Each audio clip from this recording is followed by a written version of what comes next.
Datangnya dari sebutin namanya nih Ustadz, dari Probolinggo. Ustadz, bagaimana sikap kita kepada suami yang sudah punya cucu tapi masih belum mengerjakan sholat? Apakah ada batasan untuk seorang istri untuk minta tolak, atau kita harus terus bersabar dan mendoakannya, katanya Ustadz? La ilaha illallah. Ini musibah orang itu macam-macam, ya. Ada yang musibah anaknya, musibah suaminya, musibah orang tuanya. Hakada dunia penuh dengan ujian dan musibah dari Allah Subhanahu wa taala. Maka kita malam nisfu Syaban kita minta untuk dijauhkan dari bala dan musibah. Amin. Taib. Ketika suami Anda tidak sholat,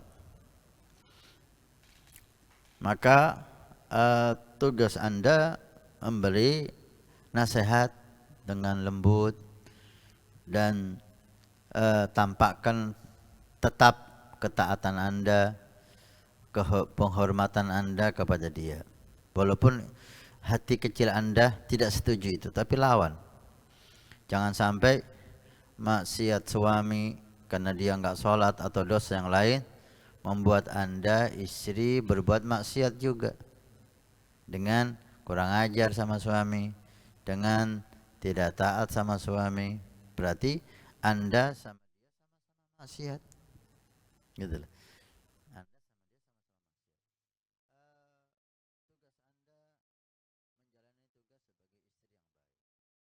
Tentang suami sholat dan tidak sholat, itu tugas Anda hanya memberi nasihat jika itu bisa, atau Anda selalu minta sama Allah Subhanahu wa taala untuk beri hidayah kepada suami Anda, atau Anda lihat siapa orang yang bisa menasihati suami Anda. Mungkin kadang-kadang suara istri enggak didengar oleh suami. Ada suami itu ekhonya besar, kalau istri yang ngomong shh. Nah, maka Anda perlu lewat orang lain yang disegani oleh suami, sehingga intinya suami Anda berubah menjadi saleh. Kita belajar daripada Asiyah imra'atu Fir'aun. Asiyah imra'atu Fir'aun, istrinya Fir'aun, menjadi perempuan istimewa di surga. Bukan hanya masuk surga, Sayyidatun Nisa, perempuan yang istimewa kata Nabi.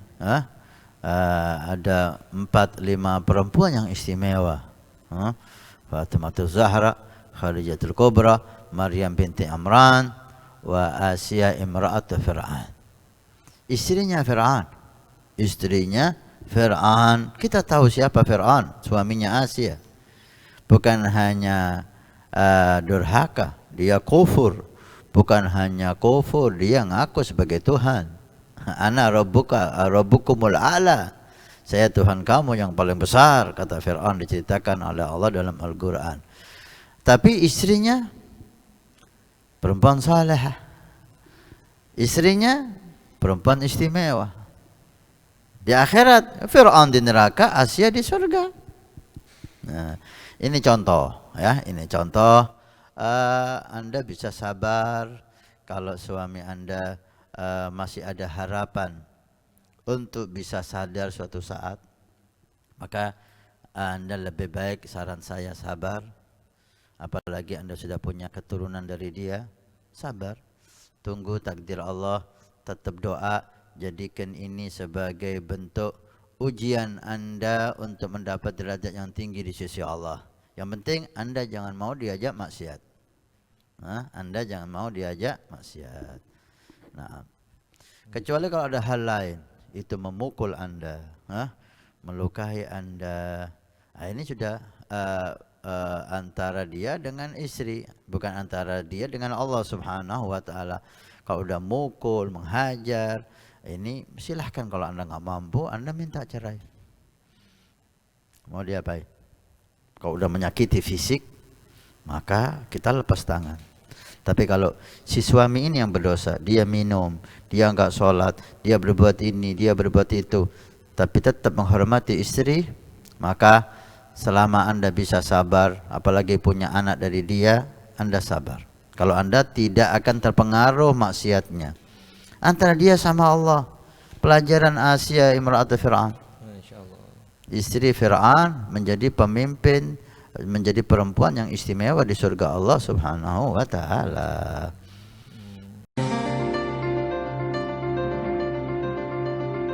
Nabi bersabda, "Man bana masjidan banallahu baitan fil jannah." Siapa yang ikut membangun masjid, maka Allah akan membangunkan rumah di surga. Pondok Pesantren Nurul Iman akan membangun masjid 2 lantai plus aula, maka kami mengajak untuk kita dan Anda mendapatkan rumah di surga.